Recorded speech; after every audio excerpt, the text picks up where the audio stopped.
So firstly, welcome. Thank you for the time. Thank you for the honor of you visiting us. Huge fan of your rock star. You're a huge fan of your rock star cult following, because you are a very different Guruji, because people look up to you, especially the youth. The youngsters look up to you, and they really take a lot of pride in supporting all the causes you champion.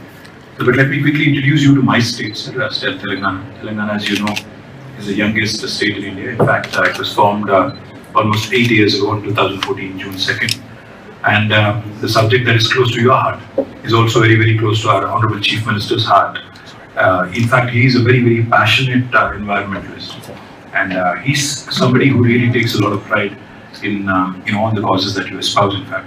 I don't think you've had a chance to interact with him directly, but he does talk quite a bit about you and your kind of work that you do.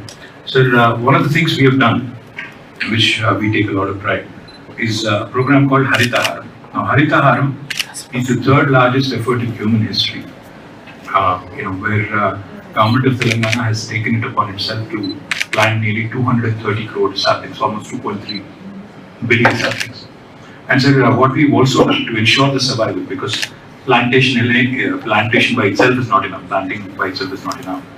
So in our municipal and Panchayati Raj Acts, the two legislations that we brought in, we have earmarked about 10% of the budget of both villages and municipalities for green initiative. So it's called the green budget, 10%.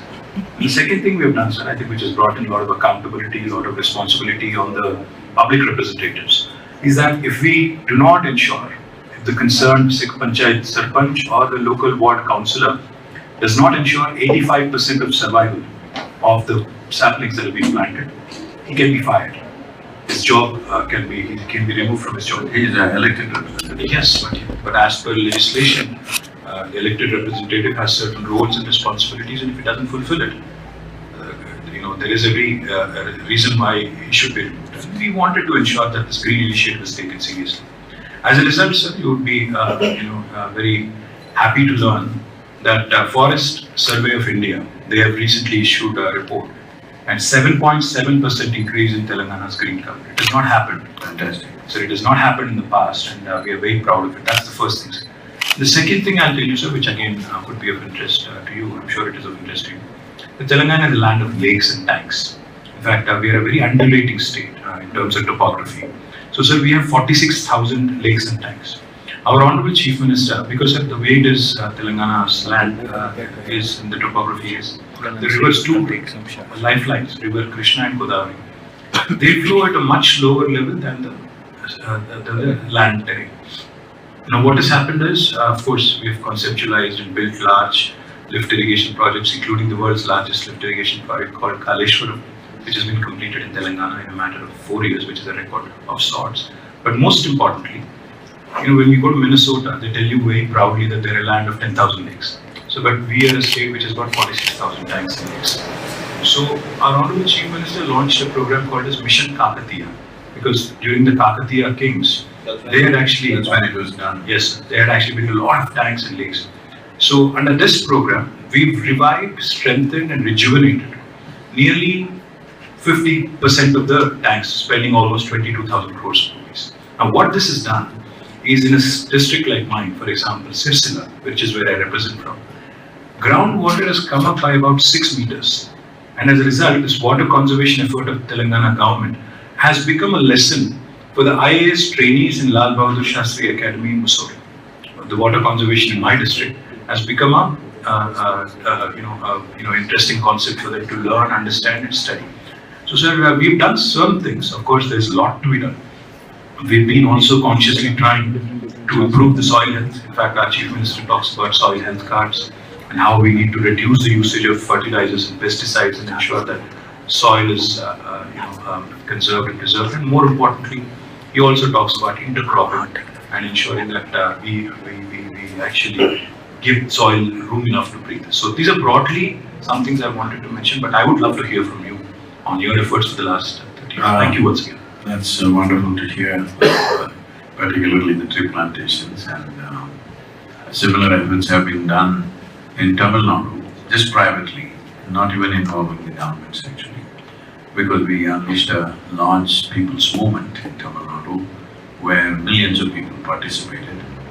And today, according to the Tamil Nadu Gazette, the green cover has gone up by 7.2%. According to the Google Maps, it's gone up by 11.6%. So, but this is the important thing about this is on private lands. This is not on government lands. Essentially in farmlands, where we brought in what is called as tree-based agriculture in the last 27 years. Initially, we used to call it agroforestry, but then it fell under the forest department and we came under so many limitations. So we just had to rename it to fall under agriculture. And now we have tree-based agriculture and it's going very well. And we're doing this in the Kaveri Basin. It is 83,000 square kilometers of land, 5.2 million farmers, both between Tamil Nadu, Karnataka and Puducherry. So here we are envisioning to plant 2.42 billion trees, but all on farmland. And we have evolved this method of how a farmer can grow his regular crops with trees in between, which will become an extra income and becomes the source of soil regeneration. That you use the soil, you use the tree foliage to enhance the soil quality. So today, I can say about 130,000 farmers, their lands have gone to average organic content in Tamil Nadu was 0.68%. Today, these farmers have well over 3 to 4% organic content.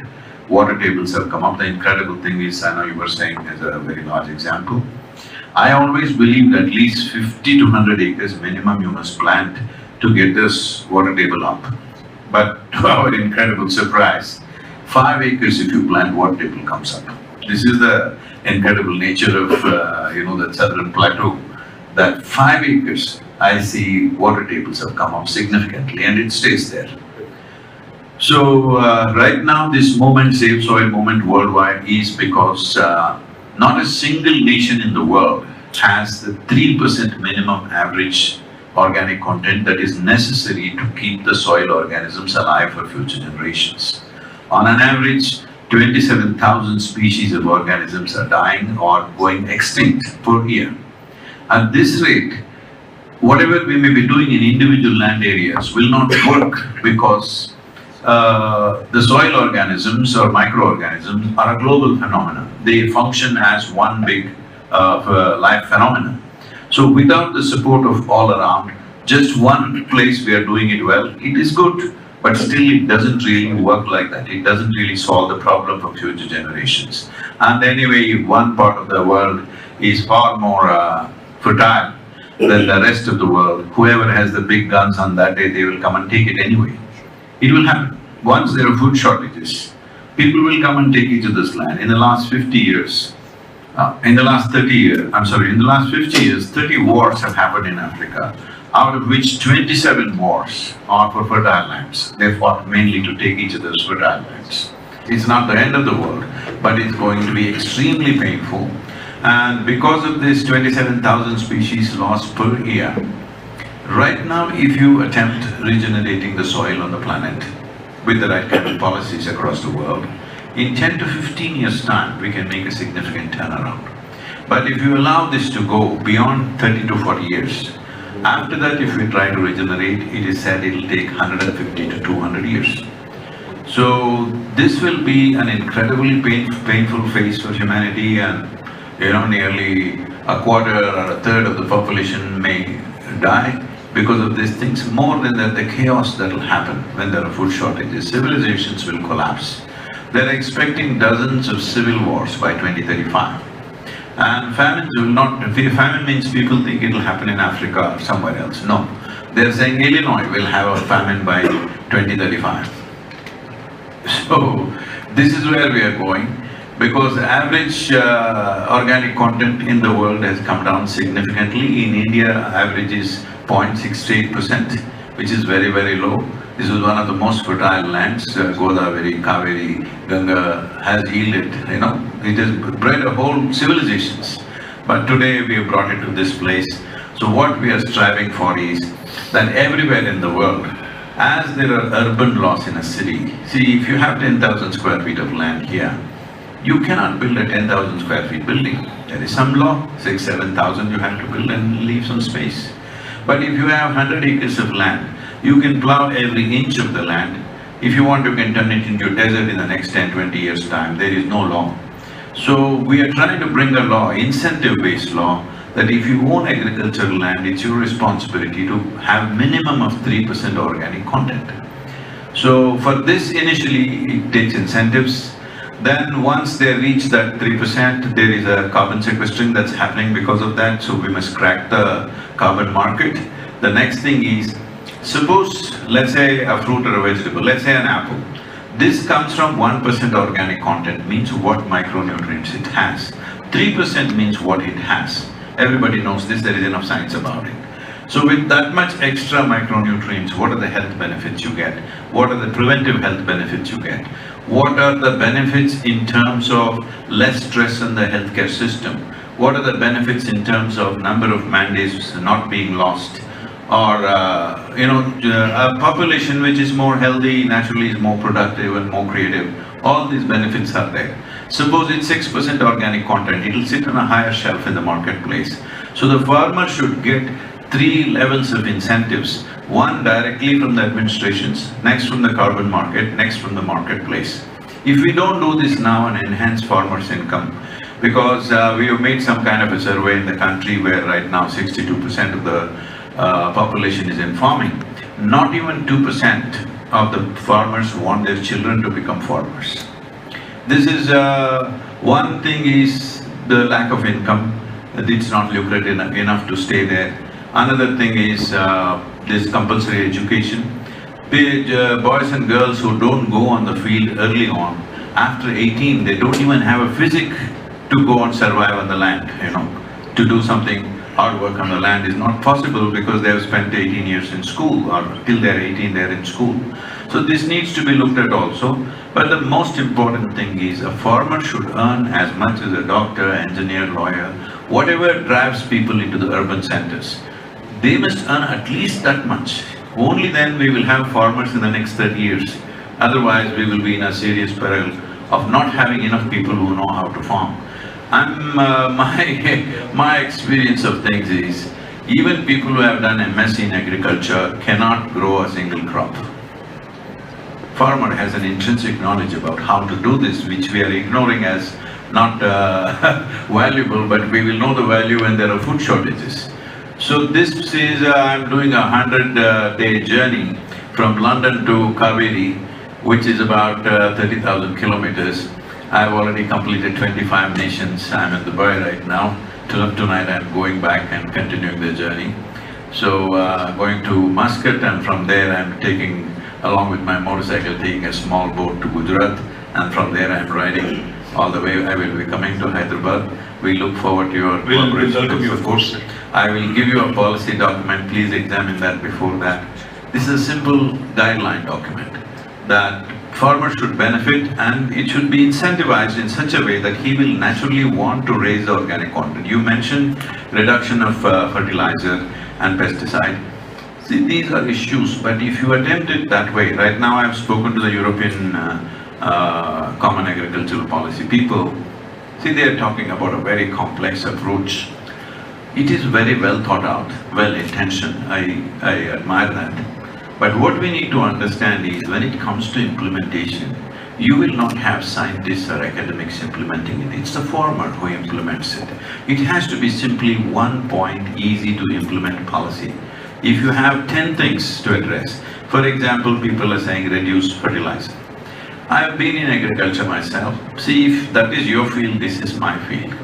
How much fertilizer your land demands, how much mine demands is not the same. Not always the same, I'm saying. So if you say 50% right now, you may still be able to manage crops. I may not be able to manage, then what will I do? I will get spurious stuff from somewhere and start using it, which will be far more damaging and absolutely no control. A whole lot of unnecessary things will happen. Instead of that, if we raise the organic content, the need for fertilizer will start dropping down by itself. This whole urban idea that farmers are simply throwing fertilizer on the land and destroying the land is a silly idea, because fertilizer costs so much money. Why would farmers simply throw it on the land? They don't understand in a degraded land, unless you use a certain quantum of fertilizer, nothing is going to come out of it. And above all, in the marketplace right now, if you go to this any market here, it says this is organic.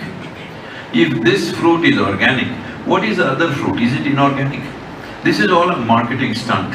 If you fix it that if it is 3% and above, what is the micronutrients? There is enough science to tell us that. If you say this is from a 3% field, people know how much to pay. If you say this is from a 6% field, they know how much to pay. Our own experience has been, if you raise the organic content in the soil to 8 to 10%, the irrigation requirement comes down to 30% of what we are using right now. 100 liters will become 30 liters. That needs to happen in India. So firstly, you're a fascinating man. You've touched upon so many subjects that, I have so many things to say and so many questions to ask and so many, points to make. But I'll just make 3 quick observations. One, talk about policy support.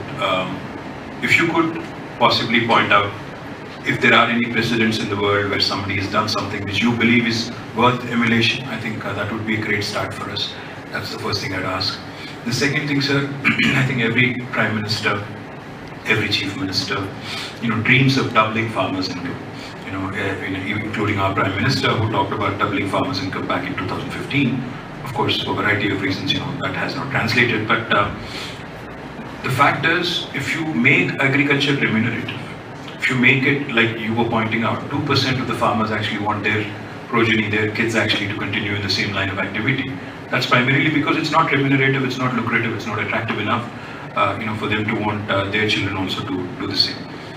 So the question I guess I'm asking is, how do we make this whole safe soil movement attractive in the sense of returns as well for the farmers, making it more remunerative and lucrative? And the third point I'll make, of course, we'll welcome you in Hyderabad, and more importantly, sir, I wanted to point out, we are one state where the farmers are federated. In fact, we have farmer federations each and every village. We call them Raitu Bandhu Samitis. We have them in each and every single village in our 12,769 Gram Panchayatis. And we've built what is called as Raitu Vedika. We've organized farm clusters by 5,000 acres each, and we have an agriculture extension officer and a Raitu Vedika where farmers sit, discuss, meet, talk, and discuss best practices and other things. So we will certainly bring even the Farmer Federation Association to meet with you. Our Agriculture Minister will also come and meet you. And I'll see if Honorable Chief Minister is available. I'm sure we'll set up a meeting with him as well. So my request to you is, please show us the right direction towards policy and how do we make it more remunerative. And thirdly, most importantly, how do we leverage the collective mind of farmers to make it a more impactful movement? So one thing I would request is, after my journey is over, if 25 to 50 farmers from different regions who are doing different types of farming, along with one of your officers who is qualified to handle that kind of situation, comes to us, we will take them to different live farms where incomes have gone up between 300 to 800% in 8 to 9 years' time. And the soil organic content is improved, water tables have come up. There is a way to do it. If they're willing to spend 3 days, we can do a certain kind of program with them. After that, if you assemble 500,000 people in your place, our people will come there and tell them how to go about it. Especially if you already have these Vedikas, it will be very easy to convey that message. Initially 1 or 2 if we do, after that online, it could be carried on. Any pointers towards policy and what it needs to be, maybe? Yes. See, the policy, I've also presented this at the COP15 in Ivory Coast just now, the UNCCD. The important thing about the policy is that it should be so simple that everybody understands and it's implementable. Otherwise, we will end up in more and more conferences and conventions going on endlessly. Of all the UN conventions that have been held in the last few decades, the only UN convention which has brought conclusive results is the Montreal Protocol, which was about the ozone layer. Because we decided it is a single point agenda, we could turn this around. Right now, soil is in that condition. We must separate soil from all other aspects and handle it as an emergency aspect. On a really war footing, we need to handle this. Because right now, if you entangle this with fertilizer, pesticide usage, this and that, see, all these are businesses which have been built over decades. You are not going to close it down tomorrow morning, and it's not good to do that. Because today, if there is no pesticide or fertilizer in the world, our food production could come down to 25% of what it is, and it will be the worst disaster. So just urban populations, activists coming out on the street and shouting, close this down, close that down, is not the thing. No business needs to be beaten down. Businesses need to be transformed. For transformation, incentives and time is required. So we can work towards that. There is enough technology today, we can work towards transformation of these businesses. But nobody should continuously talk against them. Once you talk against them, it's their survival and they will start doing their own things. It's an unnecessary reality. One thing all of us must understand is, whether we like it or we don't like it, all of us have been partners in this destruction. All of us should become partners in the solution. That's the only way forward. Thank you so much. It's been a pleasure, privilege, honor. Thank you, sir, and I will welcome you. We look forward to working with the Telangana government. Absolutely.